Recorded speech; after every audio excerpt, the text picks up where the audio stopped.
Hello, everybody, and welcome to a special bonus episode of the Spoiler Warning Podcast. We're going to be talking about at least one film from the 2022 Sundance Film Festival, and that is the latest film from Cooper Raiff. It is called Cha-Cha Real Smooth. I'm Christopher Schnese.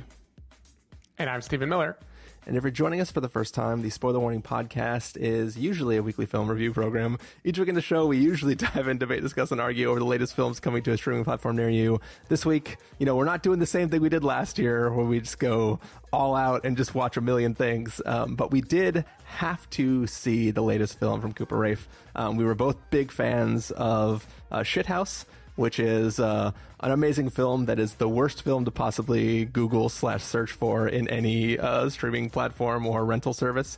And we saw that he was going to have a movie, had to see it, and we're bringing you a review of that. We also do have tickets to the awards films that are going to be this weekend, so I'm sure we'll have some more reviews that might come out for you later, depending on whether or not we get into anything that we wanted to see. But yeah. How have you enjoyed the festival so far, Stephen? So far, I have... I don't want to say I have not enjoyed it very much, because that will sound like I have had an unenjoyable time. The quantity of time I've spent enjoying has been very small. So we got day passes for yesterday, which will just date how long it takes to edit and release this episode. Well, the day pass... yesterday doesn't mean anything because we haven't said what the date is. Right. Well, yesterday was a day that Cha-Cha Real Smooth was available. And so technically the tickets we got allowed for 4 movies, and potentially, based on the app, seems like we could have seen more. I only watched 2 things. I kind of decided in the middle of a work week, I can't live that life where I'm, watching multiple movies in the evening.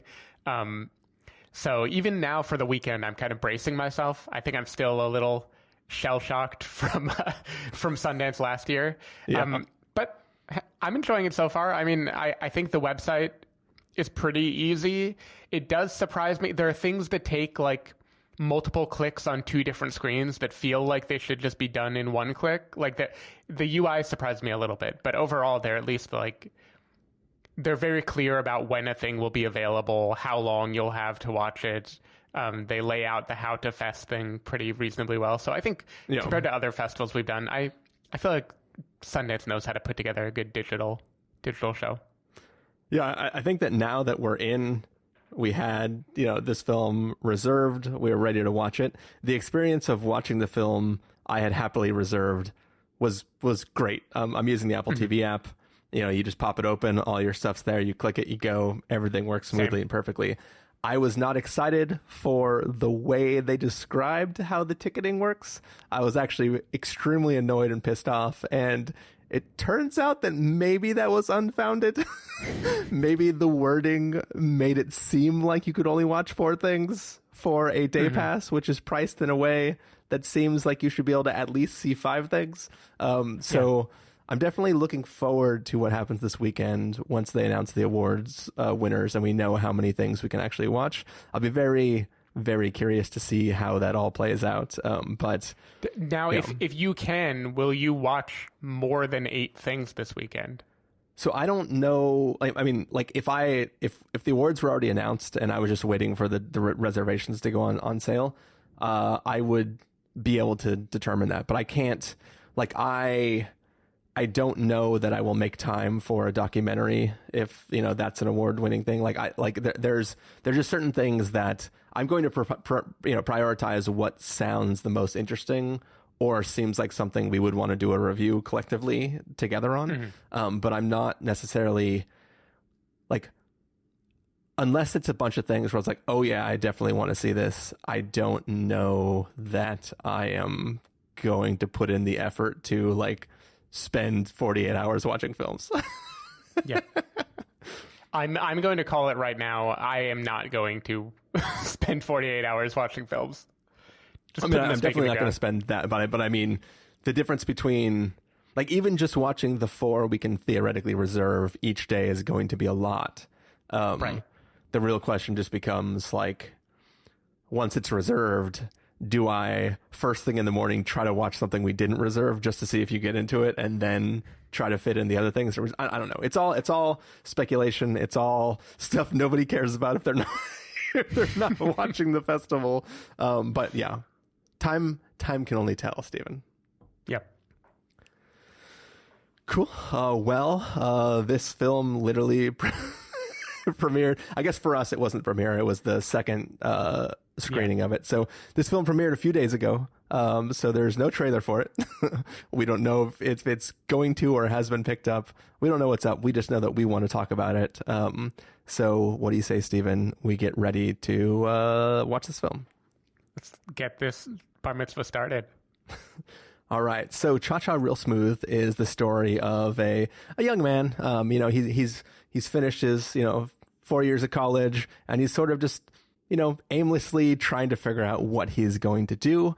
And, he encounters a woman, and meets her family, and sort of as he moves in becoming this party guy for this bar mitzvah scene, it's sort of about how his interactions with his family shape his goals to continue being aimless or not, and what he wants to do with his future, I guess. Stephen Miller, what did you think of Cha-Cha Real Smooth?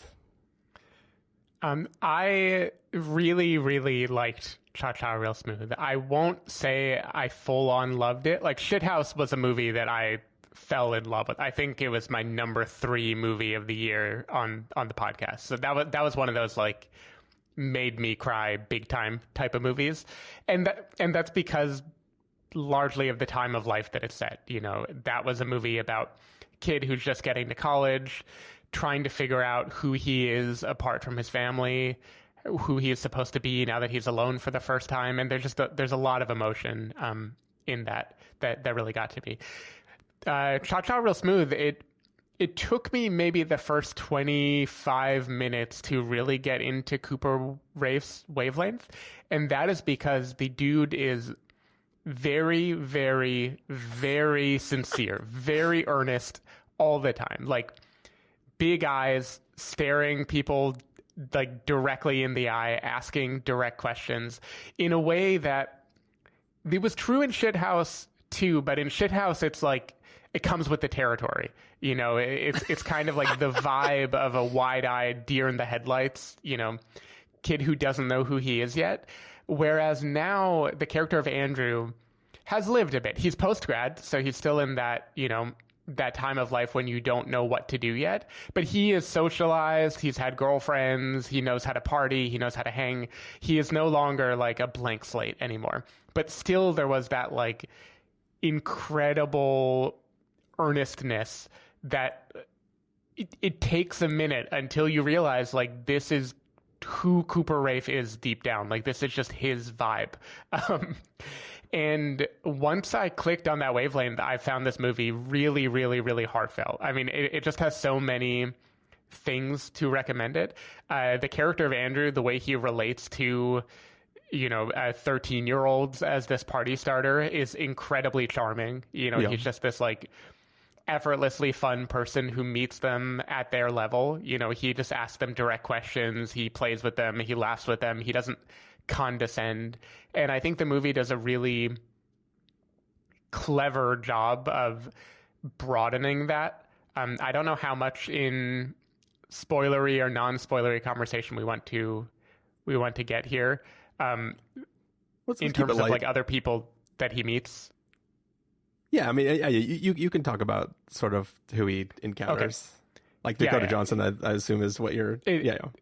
Exactly, yeah. So he meets at one of these parties a young mother played by Dakota Johnson, who is really starting to like, have a monopoly on the young mother game, it seems. And her daughter Lola, who's on the autism spectrum. And there's something, it's kind of like a high wire act where making an incredibly earnest, heartfelt movie about a guy who everyone loves, who forms a relationship with like a person on the autism spectrum, that could go so badly, if it becomes condescending, if it becomes too cute or too proud of itself. But he nails it. I was trying to figure out what it is Cooper Raiff reminds me of. And I think with Shithouse, I thought it was Zach Braff. I thought it was like the guy who comes out and just has this like heart on your sleeve, sentimental way of viewing the world, and has music cues that go in the right spot and like knows how to hit you in your feels. But now I think he is more specific and unusual than that, like in a way where when you get into the world of his movies, you are agreeing on a way of people communicating with each other that is, it feels naturalistic, but it is also unlike any way anyone I've ever met actually talks. And I think there was just something that I found incredibly moving about that. There's a wisdom that his character has in things that he learns toward the end, that when I remember a 24-year-old directed the movie, it's kind of mind-blowing how big a picture he has on adulthood and young adulthood, and how much he doesn't know yet. I don't know. I thought it was an incredibly charming, sweet movie. Didn't quite hit the make me cry heights that Shithouse did, but I was very glad for watching it. I love this film. As you said, I had a little bit of like twinge of like, how is this going to handle this subject matter at the beginning of it?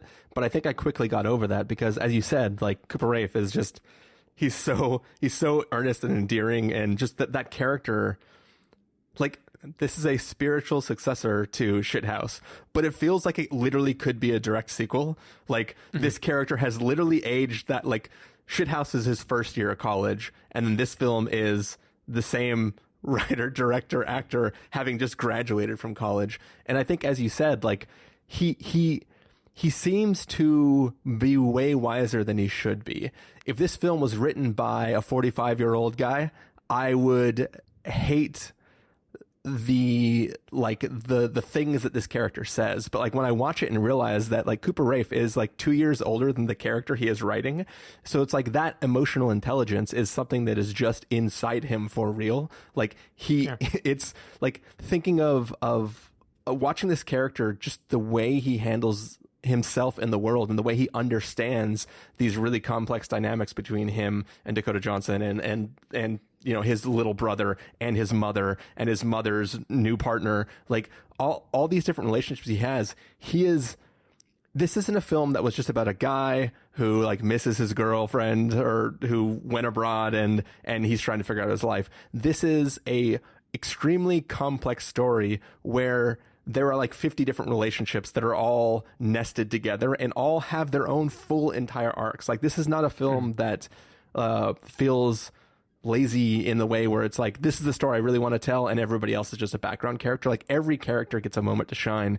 And just like Shithouse, he really focuses on family and what it means to belong inside a family unit, how that family is changed by outsiders coming in and things like that. Like, I'm just completely impressed by the way he weaves together the relationships in the films that he makes. And watching this one, like, he charmed the pants on me. I think this is like the best I've seen Dakota Johnson in a while. Like, everything She's about really this great film in the movie. Yeah, like everything about this film is firing on all cylinders and is just a really warm, joyous, heartfelt film. And like I said, the emotional intelligence on display is so good. Like, I wish I could have been that emotionally intelligent when I was that young. And it's like lessons that I'm still learning now as a, nearly 40-year-old person is still stuff that like he has mastered at this young age of like 24-ish or whatever he is in real life. And it's just, it's incredibly impressive. I think for me, there are only like two little nitpicks I have. One is a specific scene that takes place in, I'm just going to say, in jogging clothes while looking at a cell phone. His reaction to something he sees on his cell phone, to me, I was like, given the context of the last two things you just did, that makes zero sense that you would have that feeling there. Like, but also he's 22, so maybe he would have that feeling there. But it's that kind of rubbed me wrong. And they introduce, or I should say, he introduces a sloppiness to the character later on when he sort of gets into the party starting business. That I felt like it felt tacked on to me in a way that like it seemed like it wanted to play in the like, oh no, like he can't drink and do a job at the same time. And like that was sort of the weakest part of this film, sort of, and the territory it entered into, but it was never important to the story. And like where the ultimate payoff of any events that come out of any tussling that might happen in a location, we're just like, beautiful way to pay off this sort of like build of tension. So yeah, I agree with both of your nitpicks. I think for the latter one, you know, he definitely tries to have a story of like the guy who can't quite get his life together, and he has some heightened examples of why that would happen that seem like incongruous with just how affable and totally easy to win over a room he is. Like it seems like a guy who can read the room that well is also not going to make some of the mistakes that he makes in this movie. Yeah. But like that was fine to me. I would also say that it has too many endings. I think he really just indulges in a few, and don't get me wrong, I love the note this movie ends on. I won't spoil it, but in both of these movies, he is not afraid to be 100% sincerely in love with his family and like showing that is a real thing that, you know, a 20-something-year-old can feel. He's not too cool for it. He's not too cool for anything. That's kind of the beauty of a movie like this. But I do think in both the positive and negative sense of the word. Exactly. Yeah. The movie, there's like a 20-minute period where it's kind of just like ending. And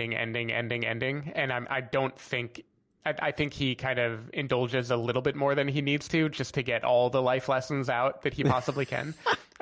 But the lessons that he learns, I think, are really good. You know, sorry, you're pointing. No, I was just going to ask you a semi-leading question. If we weren't both trying to fit these screenings in before the workday started, would you have been like was part of the back of your brain going like, oh, I got a meeting in like 7 minutes. When is this film going to end? Like, so I watched this one after work. Because I watched it with Joanna. So no, that's right. I think I felt, though Joanna did have a class starting 5 minutes after the movie ended, so maybe on her behalf I felt that. Cool. But yeah, I think like the things he learns, I think one message of the movie that probably isn't too spoilery to say is he kind of examines this idea of what does it mean to follow your heart versus what does it mean to settle. And he strikes an interesting balance that doesn't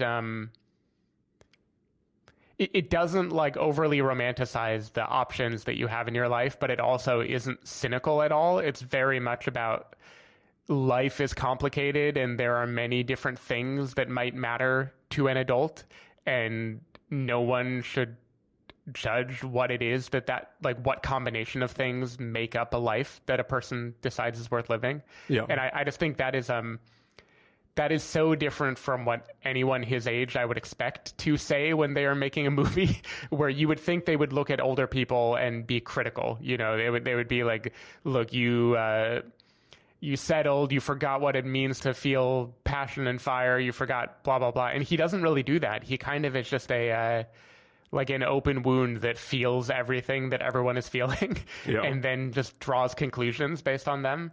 And I think that's I think that's really charming. I also think the character of Lola, I thought, again, this was the kind of thing that they could butcher so badly if they condescended to her, or if they made the movie be like treating this as some kind of tragedy or like just a difficult situation. But instead they gave her this really full life and they let her be like entirely herself. And it asks us to just take her on the level we would of anyone else who has like fears and things that excite them. And I don't know, there's like a bravery. The movie is just so confident in how it approaches its characters. It's like it isn't afraid that it is going to fuck up. Like it knows that if it is honestly connecting us with the character, we are going to feel what it wants us to feel. And I think that's just very like refreshing.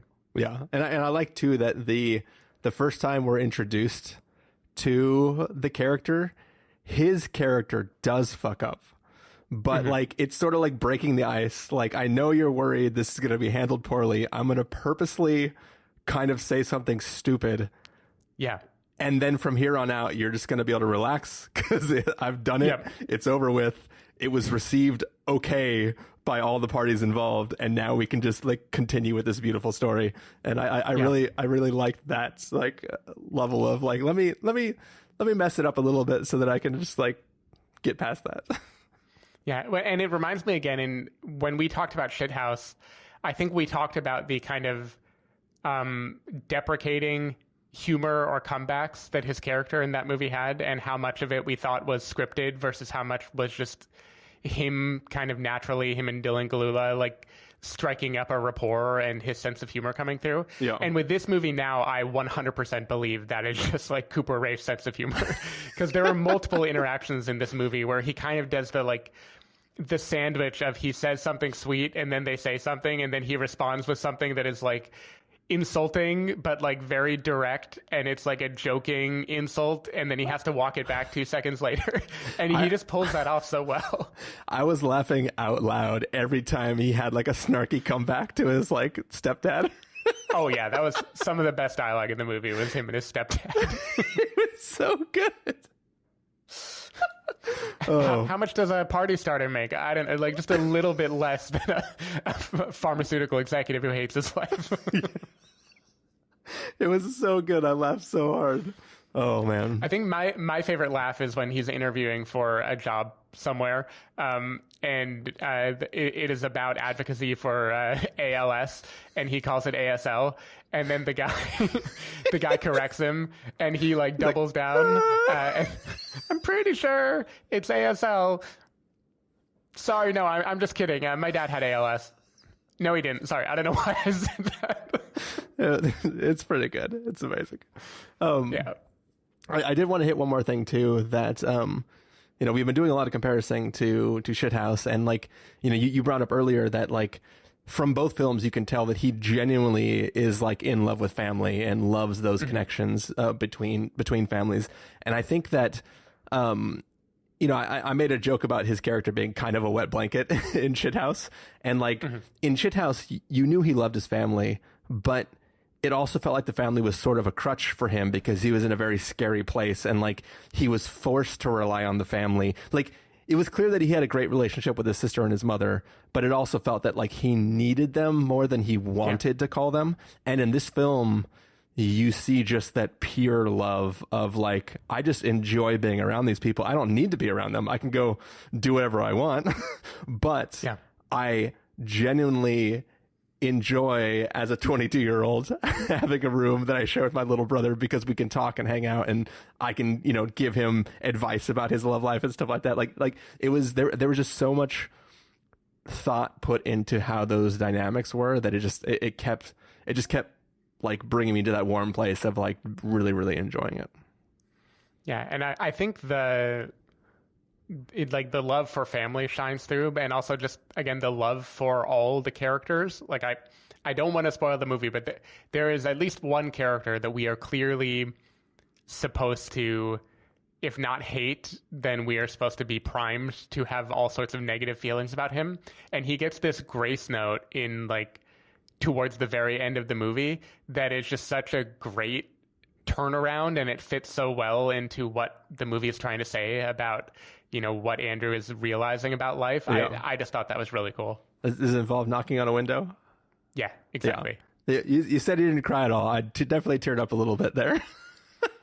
Oh yeah, things got misty, but I don't think a full tear left my eyelashes. Oh yeah. It wasn't this definitely wasn't mass. Shout out to Sundance last year. My eyes looked like what Cooper Raiff's eyes look like in every other scene of this movie when he's having a conversation with someone. Nice. Yeah, it was definitely a sort of just like, it was a beat that I did not expect coming. And I think it's expertly shot to make you feel that way. So yeah. It's good times. I also want to just quickly call out the music in this movie. Like I loved the soundtrack of Shithouse. And I think this one, he definitely got a bigger budget because he throws way more music in there, and making a movie about party starting means they can have all sorts of moments of him dancing in slow motion while a different song is playing in the background. The trick always works on me. I don't care how many times you do it. It just continues to work. So kudos for that. Yeah. Cool. Was that your last thought? Yeah, I think so. Cool. I was gonna. It's hard because I don't know what is conventional wisdom for what happens in the movie or not. So it's like erring on the side of spoiling nothing. I would hardly doubt that for most people it's conventional wisdom. I do wonder how many people will listen to this before this movie is available for others. But for all we know, in another day or so, it's going to get announced, and this could win some award. Yeah, it's nominated for the Grand Jury Prize apparently. So you could still have a chance to see this this weekend. So yeah. What do you say, Stephen? We get to our final verdicts for the film. Let's do it. All right, it's time. If you're going to give us a must-see, recommend with a caveat, wait for untold pass with a caveat, or a must-avoid, what would you give it?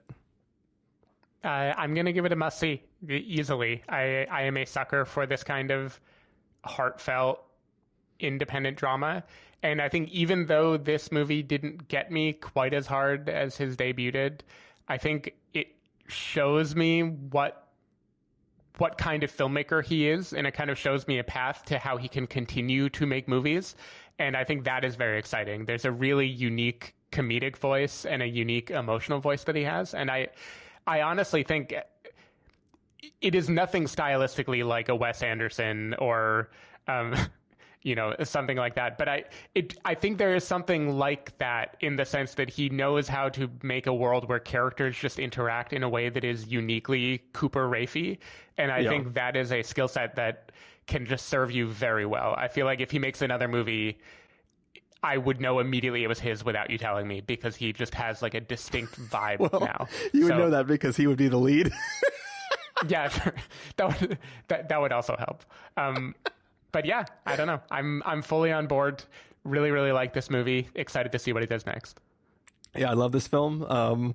I'm Team Raiff all the way. I can't wait to see what the next thing he's going to do is. I hope that he continues to make films in real time with him, or I guess technically it's 2 years delayed or whatever, but just watching him, I want to continue to watch these films of him entering the next stage of his life and then writing a film about that. Like they say, write what you know, and that seems to be what he's doing. And so far, I know that I've loved everything he's put out.